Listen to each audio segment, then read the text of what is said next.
please, please, try and take it easy. How can I when there's nothing left? I don't want to go through this anymore, this world, this life. Don't say that. I don't. I am tired of being knocked down, and I don't have the strength to get up anymore. You tell me, what do I have that makes it worthwhile to get up in the morning? Nothing. Nothing. Absolutely nothing.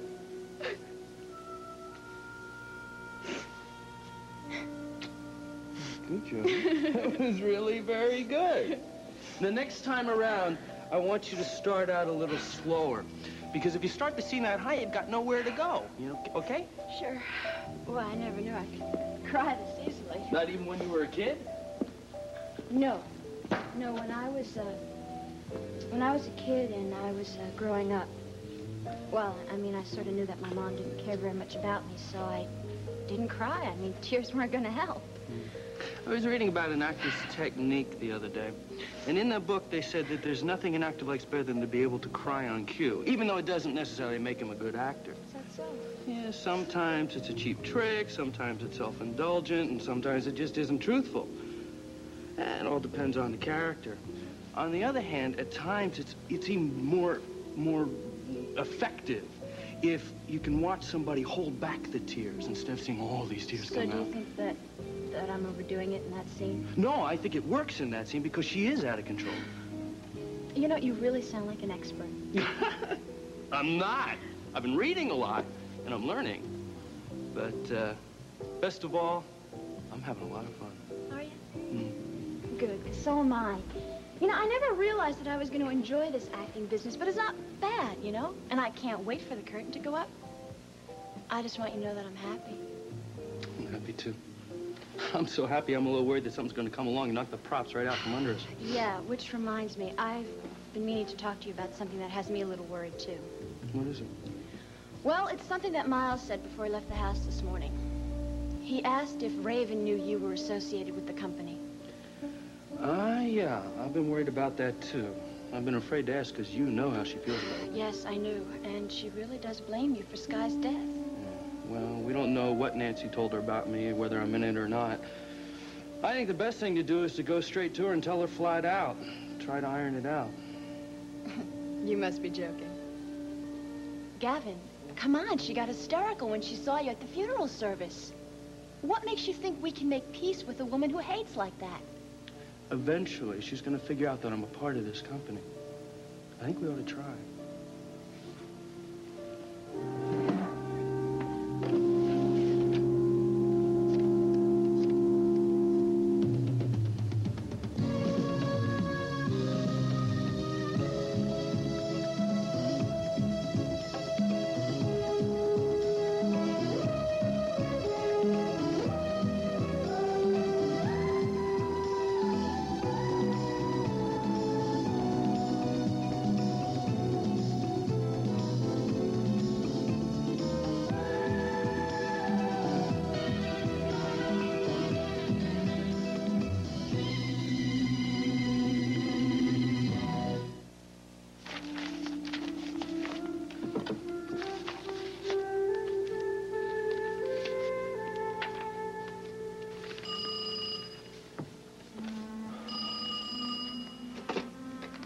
Whitney residence.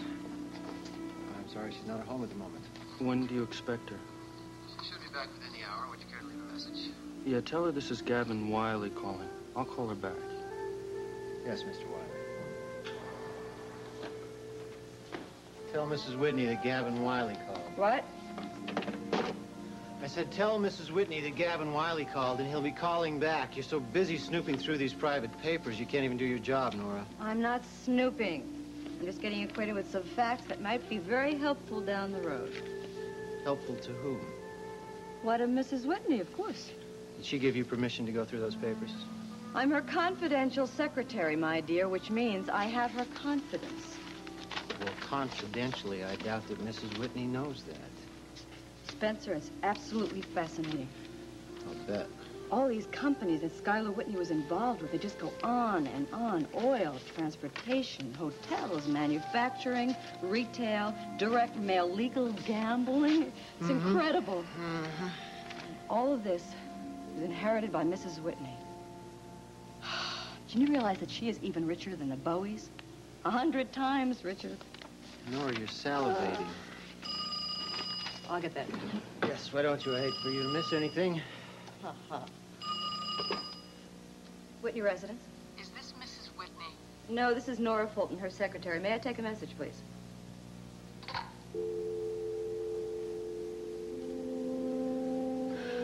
Another anonymous phone call. What? Listen, this might be a prank, but it's really giving me the creeps.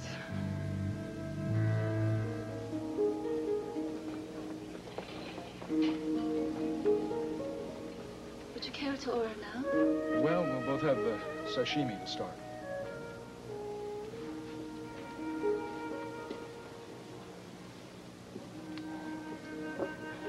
Well, do you suppose I should have ordered some wine? No.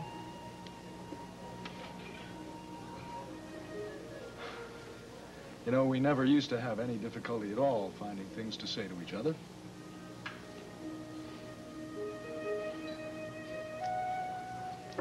We never used to feel uncomfortable with these silences either. It's obvious to Jody, you know, What is? that something is not right between us. Why, did she say something to you Yes, about this it? morning she said she sensed some sort of difficulty. And what did you tell her? I told her a little misunderstanding. I couldn't tell her much about it without explaining about Jinx. No, of course not. I could also have told her something else. That there's no reason for anything to be wrong between us. Only one reason I know of. And the fault is mine. Now listen to me. I do not blame you. Can't you accept that? Yes, I accept that. But now I'm trying very hard to stop blaming myself. What I did was indefensible. I betrayed a confidence to Nora Fulton, and that led to a whole series of these terrible All right, events. then it's Nora Fulton who's to blame. She's the one who went to Derek. She's the one who told him that Jinx's illness was terminal. Yes, and it very nearly destroyed Derek, and Jinx tried to commit suicide. My betrayal caused all this to happen. I was the catalyst, and there is no getting around that. Stop wallowing in guilt. If I didn't know you better, I'd say you were starting to enjoy it. Oh, now that is ridiculous. I loathe it. And you do know me better, thank God.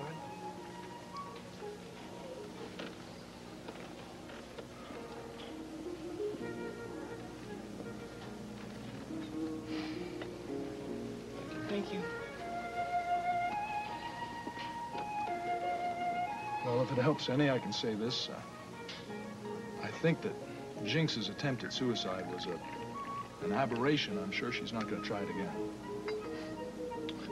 Why do you think that? Well, for one thing, she's found a substitute for what she lost. I don't understand. I mean, she's resumed her career. Gone back to acting with that new company. Oh, Miles. Oh, that is wonderful. At least that'll be a distraction for her until... Yes. Oh, I hope she has time. I really hope she has time to fulfill her dream before...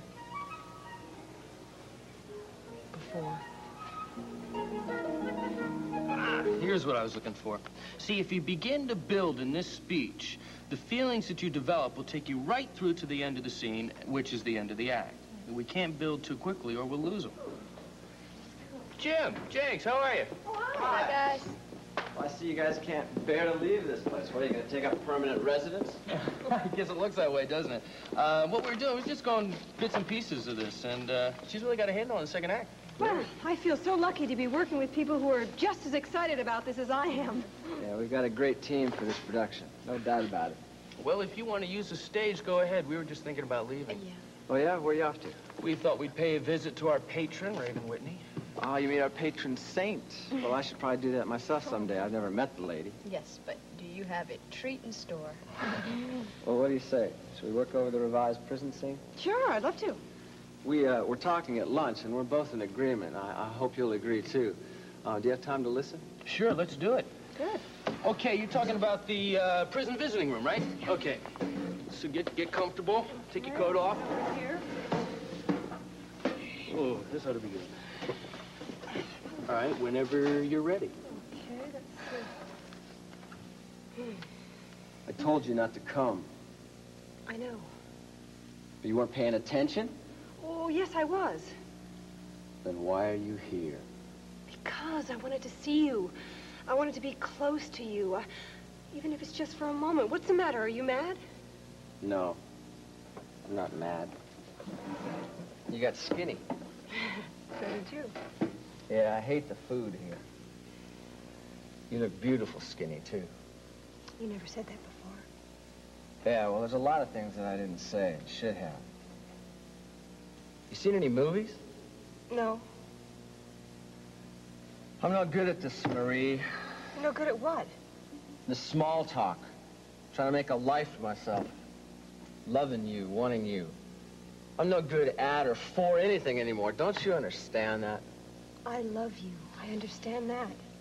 Yeah, well, that and 50 cents will get you across town. Don't you see how useless this is? I mean, you gotta stop coming here. You gotta start thinking about your own life and making something decent out of it without me. Well, I don't want to think about that. Yeah, well, you've got to. I'm asking you, I'm begging you to forget about me and everything I meant in your sweet life. Well, I can't do that. Loving you is a gift, and I'm not going to send it back. And you can't ask me to do that either. I can't turn it on and off like a faucet. Try. Oh, no, I won't. You know, you sound just like that lawyer of yours. He told me to forget you. I'll tell you just what I told him. I'm never going to forget you. Never going to stop loving you. Not until I'm dead, and maybe not even then. You say that now, but someday you will forget me. And when I'm in that nice silent place, I'll thank God. I'm dying. Yeah. Did Miles confirm it? He didn't confirm anything. Yeah, but he didn't deny it, did he? Oh, honey, I deny it. I deny it. And drinking myself into a stupor just made it more unreal. You tell me it's not real. You tell me it's not real. It is true. It is. Are you ever going to be able to forgive me for not telling you? I'm sorry. It was an awful, terrible thing to do, and I'm very sorry. Why? Why did it have to happen? Look, I was just thinking about myself. I was selfish. That's all. I wanted to hang on to you.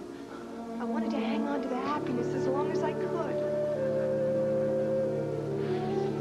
This doesn't have to change everything. Come on, Derek. Look, it doesn't change the way I feel. I wanted to marry you before. I still want to marry you. I love you. And no blood test and no medical report's gonna change anything. You're wrong, Joe. Just remember what I'm saying. I won't be sad. Whatever happens to you or me, I refuse to grieve. Because I've had you in my life and I've loved you. Nobody can take that away from me, ever. Not even you.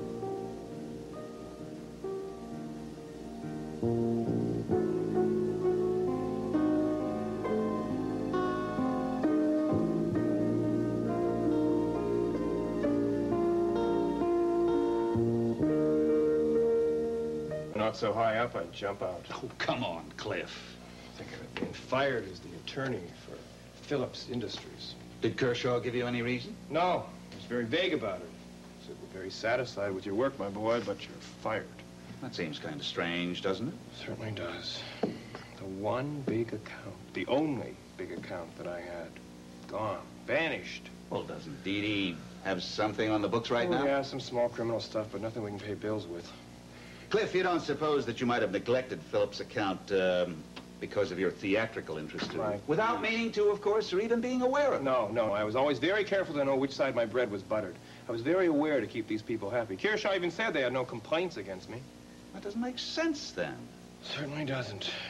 Apparently one of the directors of the parent company had an axe to grind. An SGW Corporation? Anyway, when the axe was sharpened, my head was cut off. Mike, I don't know what I'm going to do. I don't think I have enough money to pay my half of next month's rent. I'm curious about the parent corporation, SGW. You know anything about them? No, I don't. I was hoping you did. Well, the name sounds familiar, but I don't know why. What are you looking for? I know it sounds crazy, but I'm pretty sure I remember seeing those initials within the past 48 hours. You did? I was right. Hey, what do you got there? The case file on Skylar Whitney. SGW are his initials. How about that? Some coincidence, huh? No, Cliff, I don't think it is a coincidence. Sky Whitney is the SGW Corporation. Great. That ends that. Sky Whitney's dead. Which means that his widow exerts influence over the corporation now. Raven? Oh, I don't believe that. Wait a minute, I do believe that. I wouldn't put anything past her. She did this to me because I wouldn't forge that will. Raven Whitney had me fired. Oh, Mike, if she weren't a woman, I'd punch her in the nose. Hey, wait, what does that matter, right? Because women are always crying for equal rights. Well, they should have equal punches in the nose when it's necessary. I never bought any of that stuff about not hitting women.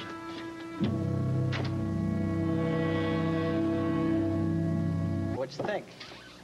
It plays very well. Better with your revisions. Yes, I thought so, too. I think so also. Nancy, hi. How are you? I'm fine, thank you. Oh, my gosh. How are the maskers doing? Couldn't be better. Good, good. I just wanted to let you know that the television feature is almost completed. I just want to edit the tape a little bit, but it should be ready to air sometime next week. We all want you to know how much we appreciate your help, Mrs. Carr. We've had such great support from people like Sid Brennan and you and Raven Whitney. We can't help but succeed. We are concerned, however, about how Raven feels about me being a member of the company. I mean, as you know, I am not one of her favorite people. Well, look, Nancy, I have a question. Does Raven even know that Gavin is directing this company? No. No, I don't think so. Certainly not for me, because when I talked to her about the theater, I saw no point in waving a red flag in front of her. We were thinking of going to see her. I don't think you should. I think Raven has enough on her mind right now. Clifford Nelson, I want to see Mrs. Whitney. I'm sorry, Mr. Nelson. Mrs. Whitney is shopping. Shopping, huh? Where? I'm not sure that that's any of your business, sir. Besides, I'm not sure she would see you in any case, especially in your condition. Oh, my condition? What condition's that?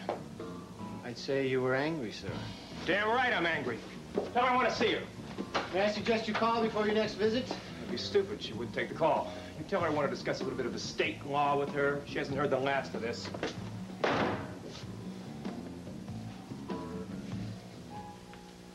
Spencer!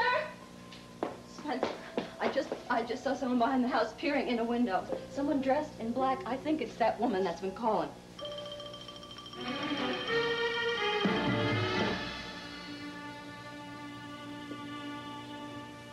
I want the yellow shit on Robinson right away, for crying out loud. Derek, you told me I'd find you in here. Oh, what do you want, Miles? Listen, I've set that post for this afternoon. My schedule opened up. Good, thanks.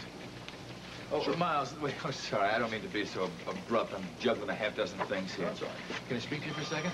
Sure. I'd like to go to James. Hadley, TCR. Whitney House, 400 Sheridan Road. I heard that. All right, Sam, what okay, do you got Whitney, there? take it easy. Sam, Prowler report. let me take that. Excuse me, Miles. This Police Chief Derek Mallory. What's happening out there? We need the police.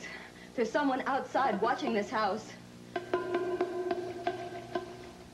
Patrol car already on its way. Is Mrs. Whitney there? No, she isn't. And Mrs. Saxon isn't either.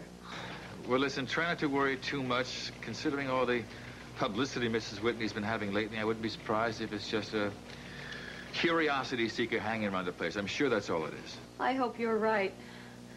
All right, thank you again.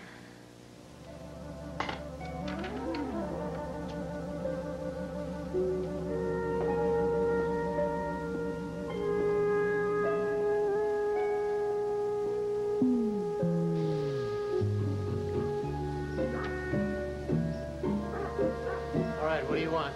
What are you doing out